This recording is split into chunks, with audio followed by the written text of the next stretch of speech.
folks. Thank you for tuning in to the Federalist Files.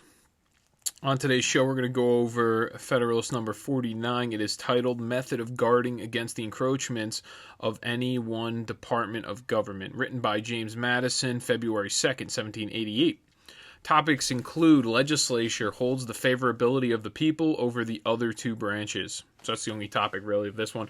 So in this one, specifically in the very last paper we just went over, Madison quotes Thomas Jefferson's, I think it was a book called Notes on the State of Virginia. At this time, they were trying to compose a governing document for the state of Virginia. It was written in 1783, so it was before the Constitution was written, his book. And Madison goes on to explain an argument from his book. And it's a document written with the purpose of composing the Constitution of the Commonwealth of Virginia. So Madison goes on. He states a quote from the piece and a principle from the piece, and then he goes on to pretty much debunk it.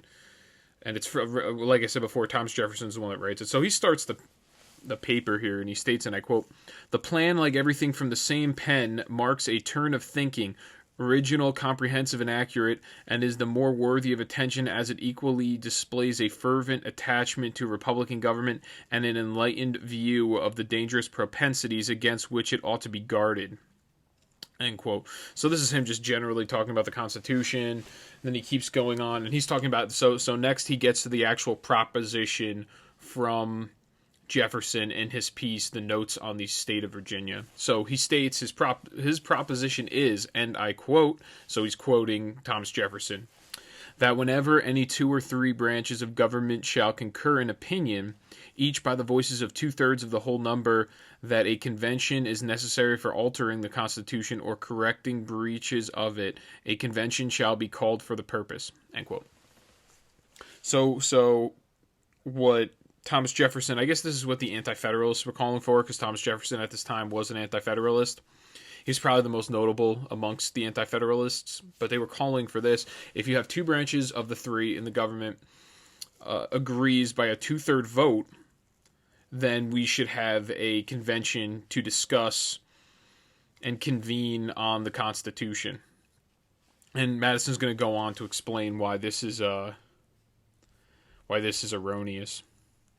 So he states next, and I quote, "As the people are the only legitimate fountain of power, and it is from them that the constitutional charter under which the several branches of government hold their power is derived, it seems strictly consonant to the Republican theory to recur to the same original authority, not only whenever it may be necessary to enlarge, diminish, or new model the powers of the government, but also whenever any one of the departments may commit encroachments on the chartered authorities of the others." End quote. So this is just a general statement. He's saying the only legitimate fountain of power in this country or under the proposed Constitution is the people themselves. So we really should go to the people first and ask them what they want. He's going to go on, though, to explain in this one why it is impractical to have the idea of two of the three branches deciding when to convene and alter the Constitution. And the reason he goes directly to the people, he talks about the people in particular, because the closest representatives of the people is the state legislature. It's not the House of Reps. It's not the Senate. The very first representatives on the most basic level is the state legislature, which is the reason for the altering of the Constitution taking 2/3 of both chambers of the Congress, as well as most importantly, 3/4 of the legislature of the individual states themselves. And that's why he goes into that's the core essence, and that's the most important principle of amending the Constitution. It should directly come from the people, and that's about as direct as it gets.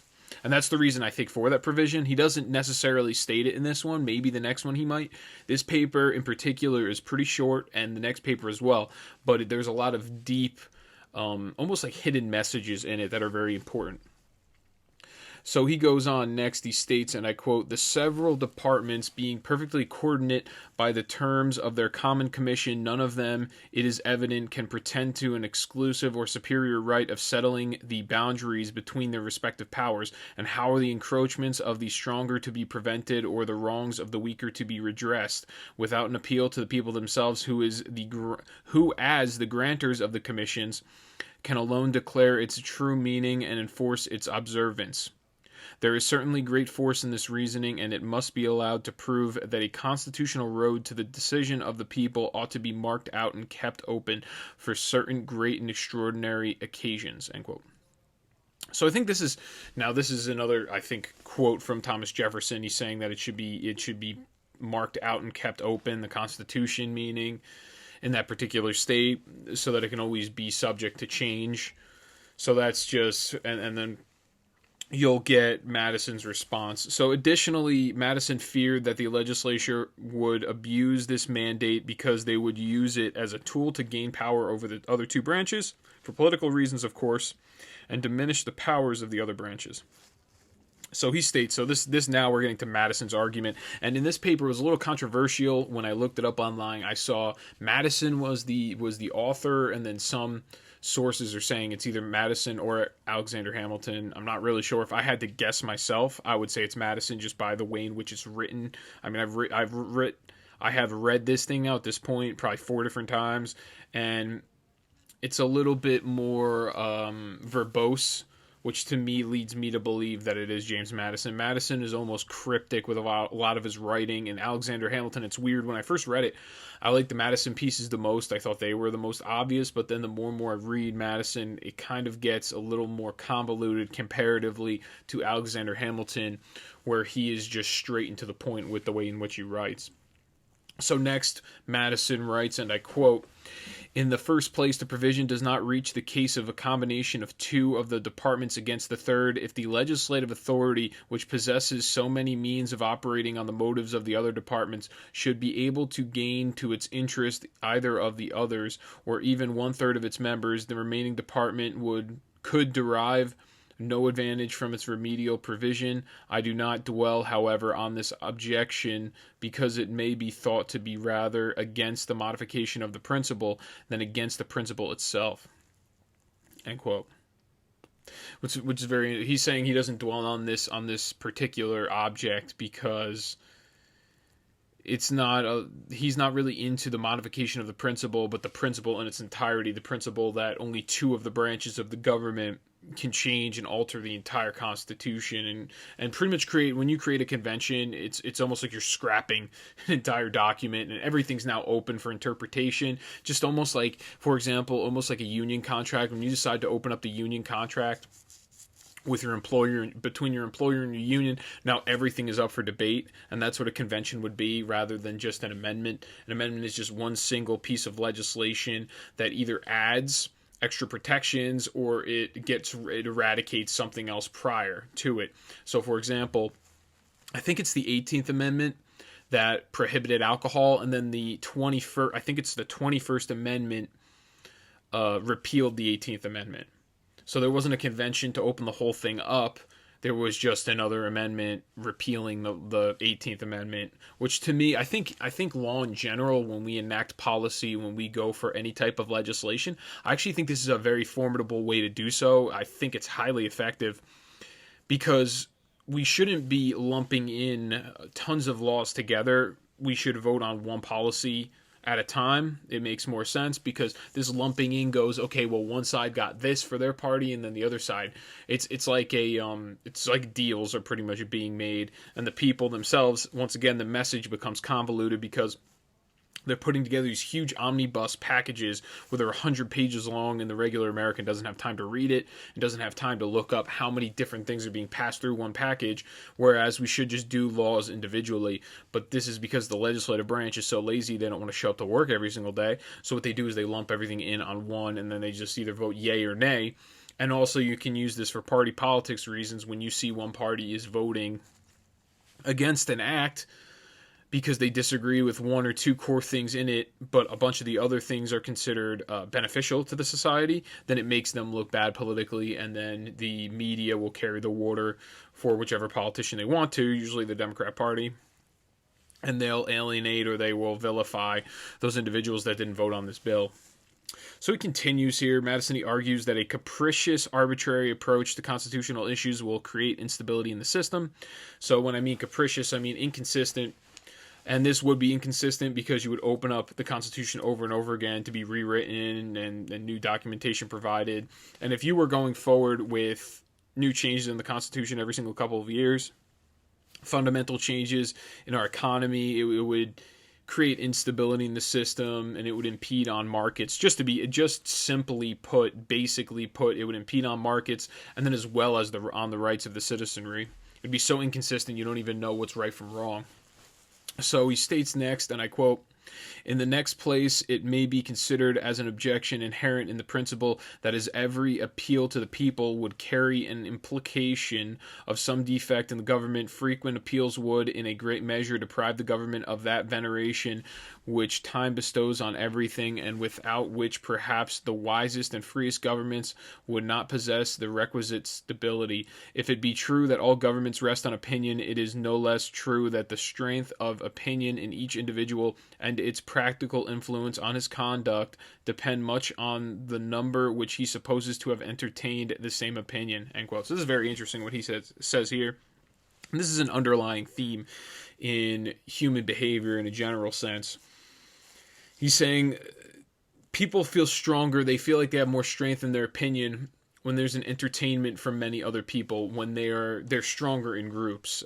This would cause, or this would lead to, a much more majority versus a minority thinking. This would be much more democratic. This would be, in essence, more pure democracy where the mob rules. So they take heads as they please, as they want to. It is ruling by the mob, and that's the point. That's why he does not like that. And I've stated this example before, but if we didn't have the Constitution, you didn't have the Bill of Rights, there would be a mob rule switching over to confiscate weapons, to persecute certain individuals or persecute certain religions. If it were not for the Constitution and the Bill of Rights, we would have never gotten to the point that we are now. And that's why it's weird when people vilify the Constitution and they say, oh, well, it's a racist document. And it's just not true, because the way the Constitution's written is it's not written in a racist form at all. It is really written in freedom, but the interpretation of something that was all about freedom by these other people who misinterpreted the document and used it to support themselves. Well, didn't even really use the Constitution to support their own feelings. They just used their state governments to support their own racist ideations. And nothing to do with the Constitution. If you actually read into the Constitution, there's nothing there, granting slave owners some sort of power if you go through it. So it's just that we weren't, at that time, we were not living up to what the Constitution was indicating. And then eventually over time, as we got more and more Supreme Court justices, I guess maybe we became, as a society, more humane maybe, or opinions started to change, or people that were constitutionalists that really read into these core foundational principles realized that all men are created equal. That comes from the Declaration of Independence, but it's also, they're bestowed upon them certain rights endowed by their creator, also from the Declaration of Independence. So there's specific things that are in the Declaration as well as the Constitution that give inalienable rights to the citizenry. So that being said, the legislature is far more numerous than the other branches and will be much more influential in the decisions of the people, therefore using their influence to stifle the powers of the judiciary and the executive. So he's going to go on to explain why this will be a problem, having the 2/3. And the whole explanation is, if you have these 2/3 here that make the decisions, you will have, since there's the Senate and the House of Representatives, they have certain powers, and they can hold those powers, and they can blackmail the other two branches, the president and then the Supreme Court, into thinking their way and voting with them, and they can just keep taking more and more powers away from those branches and consolidating them all within the legislative branch. And I think Madison next, he'll go on to explain why people will be more beholden to the legislative branch rather than the executive and and the judicial branch. So he states next, and I quote, "The reason of man, like himself, is timid and cautious when left alone, and acquires firmness and confidence in proportion to the number with which it is associated. When the numbers which fortify opinion are ancient as well as numerous, they are known to have a double effect. In a nation of philosophers, this consideration ought to be disregarded. A reverence for the laws would be sufficiently inculcated by the voice of an enlightened reason. But a nation of philosophers is as little to be expected as the philosophical race of kings wished for by Plato. And in every other nation, the most rational government will not find it a superfluous advantage to have the prejudices of the community on its side. The danger of disturbing the public tranquility by interesting too strongly the public passions is a still more serious objection against a frequent reference of constitutional questions to the decision of the whole society." So this one's very, very interesting and intricate. He says, historically, people in numbers always felt more powerful, as he stated before. It has almost a doubling effect. And he's saying if this would not be the case if we had a nation of philosophers, people that were deep thinkers and thought outside the box, which we currently, even in this current climate, we do not have that. And then he said a reverence for the laws would be sufficiently inculcated. People would believe in the laws and they would have some sort of enlightened reason behind them. And then he said, but a nation of philosophers is a little expected as a philosophical race of kings wished for by Plato. Plato was hoping that, I guess, there was some sort of country that was made up, or Greece became a place of kings where there was true leadership, which is something that's lacking in all societies, especially ours. And in every other nation, the most rational government will find it a superfluous advantage to have the prejudices of the community on its side. So any government, almost the idea that absolute power corrupts absolutely. Any government will like the idea of having prejudices in the community on their side. The stronger the majority on their side, no matter what they're doing, they are happy by that. And the danger of disturbing the public tranquility by interesting too strongly the public passions is a still more serious objection against a frequent reference of constitutional questions to the decision of the whole society. So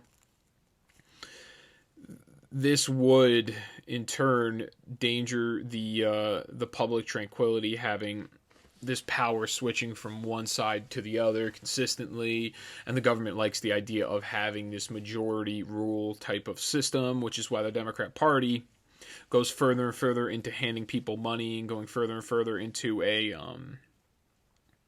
collectivist mindset and lifestyle where people are living and feeding off of the government, because then they know all those people are going to be on their side and they're going to be relying on the government. And then they also like the idea as well as a majority vote for who the president should be instead of an electoral college. They like that idea, and they're much more friendly to that because they like the idea of mob rule.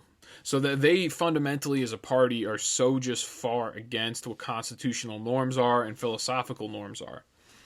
And I think if you listen to this podcast, and I don't know how many liberals I have out there that listen, but I think as I go through these things, and I'm not a huge fan of the Republican Party myself, but you'll start to realize that the Democratic Party really is extremely far and extreme compared to what the founders really thought of what party politics should be and what government should represent. And the Republican Party is far away from it as well, but nowhere near where the Democrat Party is, which is why I'm neither one.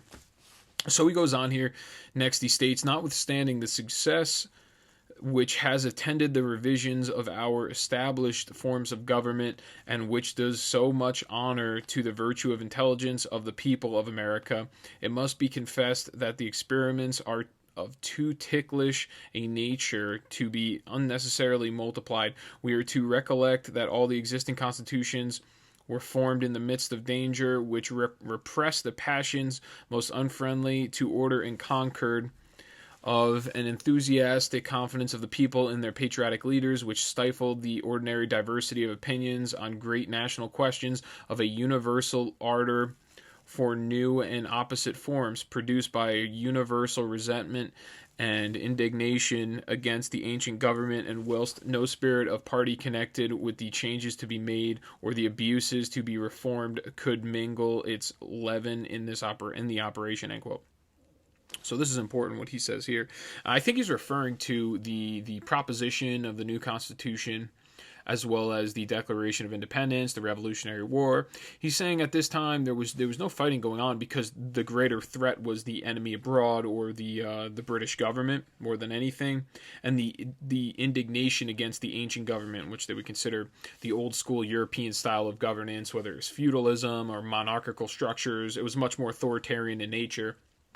So they were just so against, they were so their feelings, they were so rebellious against that type of government that they didn't have this diversity of opinions where they were fighting each other, because because patriotism really prevailed in that situation. So Madison next, he goes on with the legislative branch again. He goes on to wreck them.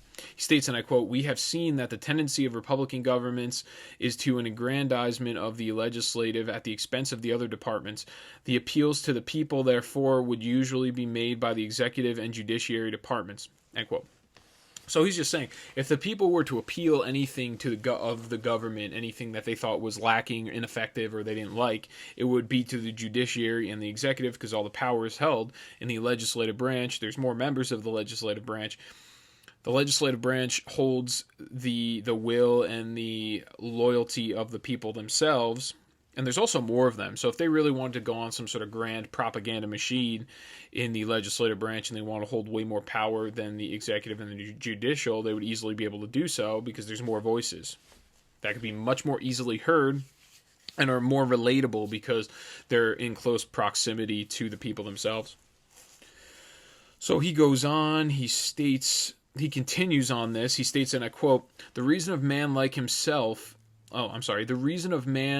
man himself is timid and cautious when left alone, and acquires firmness and confidence in proportion to the number with which it is associated. So as man gets, when he's alone by himself, doesn't feel as confident, he lacks that, and he's not as fervent in his beliefs. But when man gets a group around him, it's the idea of the mob rule, then they feel much more fervent and strongly and adamant about their beliefs.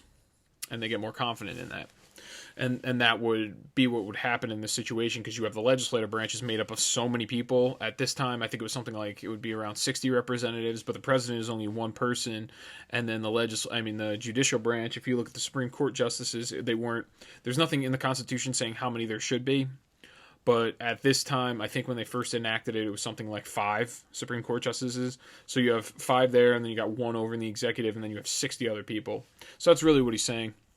So Madison, he explains that the 2 other branches will be unfavorable to the people because of life terms of the judiciary branch. They will be too far removed from the people, and the executive branch, and this is what he states about the executive branch. And I quote, but whether made by one side or the other, would each side enjoy equal advantages on the trial, ? Let us view their different situations. The members of the executive and judiciary departments are few in number and can be personally known to a small part only of the people. The latter by the mode of their appointment as well as by the nature and permanency of it, are too far removed from the people to share much in their prepositions. The former are generally the objects of jealousy, and their administration is always liable to be discolored and rendered unpopular. So when he says the former, he's talking about the executive branch, the president, which is true. The president's probably always in the country, whether you like him or not, or whether you are of that party or not. The president's always the most hated in the entire country. If you actually think about it, if you go down the list, who do you hate more? Even if you go with a full list of Republican politicians, Donald Trump, when he was the president, was always going to be number 1 on most hated list. Because other people, especially Democrats, because they know nothing about politics and they don't know who's actually involved. The only person that they would know on that list of people is probably him. It would be either him or like Ted Cruz, because Ted Cruz is pretty substantially hated, which means Ted Cruz is probably doing a good job. So in pertinence to the legislature, Madison, he details next. He states, and I quote, the members of the legislative department, on the other hand, are numerous. They are distributed and dwell among the people at large. Their connections of blood, of friendship, and of acquaintance embrace a great proportion of the most influential part of the society. The nature of their public trust implies a personal influence among the people, and that they are more immediately the confidential guardians of the rights and liberties of the people. End quote. So, Simply put, they're amongst the people much more. They represent the people directly. They are more immediately the confidential guardians of the rights and liberties of the people. So the people are going to have much more allegiance and loyalty to them. So throughout this paper, Madison, he exemplifies the fears of the impact that the legislature has on the passions of the people. Nevertheless, Madison next, he states, and I think this is the very last paragraph. I decided to go with the entire quote, the entire thing, because it's him wrapping it up, but at the same time, it's a little bit cryptic, so I want to be able to break it down for everybody. So next he states, and I quote, "The same influence which had gained them an election into the legislature would gain them a seat in the convention. If this should not be the case with all, it would probably be the case with many, and pretty certain with those leading characters on whom everything depends in such bodies. The convention, in short, would be composed chiefly of men who had been, who actually were, or who expected to be members of the department whose conduct was arraigned. They would consequently be parties to the very question to be decided by them. It might, however, sometimes happen that appeals would be made under circumstances less adverse to the executive and judiciary branch. The usurpations of the legislature might be so flagrant and so sudden as to admit of no specious coloring." End quote. So the most important part about that is he's saying, so once they decided, let's say, hypothetically, they went with the scenario where they can now open up the Constitution and they can modify it as much as they please, who would be the ones modifying it? Who would be in charge? Who would be the arbiters in this case? And it would be the legislative branch, and because they're, to begin with, they're far more numerous, and they also are the ones that make law, so it would make sense that they would be not the arbiters, but they would be the ones writing the legislation, and they would really hold the ultimate power and the destiny of those two departments, the judiciary and the executive. And then how are they to, it's almost like having, the best way to try to explain it is it's almost like having the officer that arrested somebody for a criminal charge end up being the judge in the court. That's kind of the way in which it's explained here, is the legislature would bring upon the charges, and then they would be the prosecutor as well in this case. And then it goes on to explain, he continues on this, he states, and I quote, "A strong party among themselves might take side with the other branches. The executive power might be in the hands of a peculiar favorite of the people. In such a posture of things, the public decision might be less swayed by prepossessions in favor of the legislative party, but still it could never be expected to turn on the true merits of the question. It would inevitably be connected with the spirit of pre-existing parties or of parties springing out of the question itself. It would be connected with persons of distinguished character and extensive influence in the community. It would be pronounced by the very men who had been agents in or opponents of the measures to which the decision would relate." End quote. This is the most important part, is the very last sentence when he said, "It would be pronounced by the very men who were agents in or opponents of something, the measures to which the decision would relate." So they are specifically themselves making law and changing law to modify their own power, to make themselves either more powerful or less powerful. And in this case, most of the time, it would probably be to make themselves much more powerful.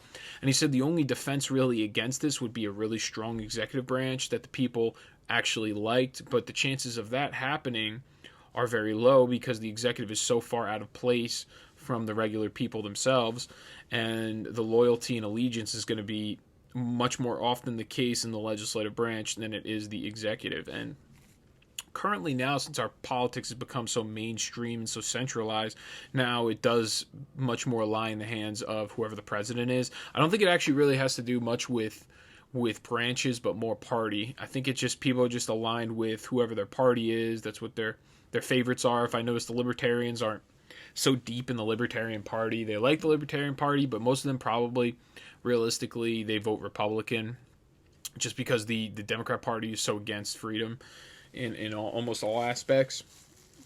So they go against them on that front. So to end here, I have two more quotes. So this is the very last quote on that second to last paragraph. He states next, and I quote, "The passions, therefore, not the reason of the public would sit in judgment, but it is the reason alone of the public that ought to control and regulate the government. The passions ought to be controlled and regulated by the government." End quote. So this is like a pretty epic quote. This is something you put on a t-shirt. So he's saying the passions. In this case, if this is the way in which we did it, the system of two branches could just open up the Constitution at any time and change the powers of the separate branches. This would be the passions. This would be the passions presiding over these cases more than anything, rather than the reason of the public. And the way it should work is that the reason of the public should sit in the judgment rather than the passions.